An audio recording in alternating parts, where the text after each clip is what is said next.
Fair enough. I just wanted to end by reading a quote to you from Peter Lay, who's published a think piece in The Australian this morning. He says that essentially, his words, that perhaps some of us need to take a deep breath, not directed personally at you, of course, but he said we are now just finishing a 2-decade-long war and a largely unsatisfactory adventure in the Middle East. Let's not begin a new one. What do you think of that? Well, I think we see profoundly different strategic challenges right now that we are having to respond to in terms of the disruption that Iran is seeking to sponsor.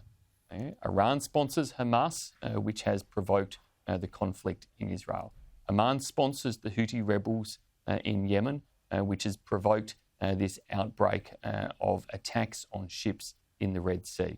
Iran sponsors Hezbollah.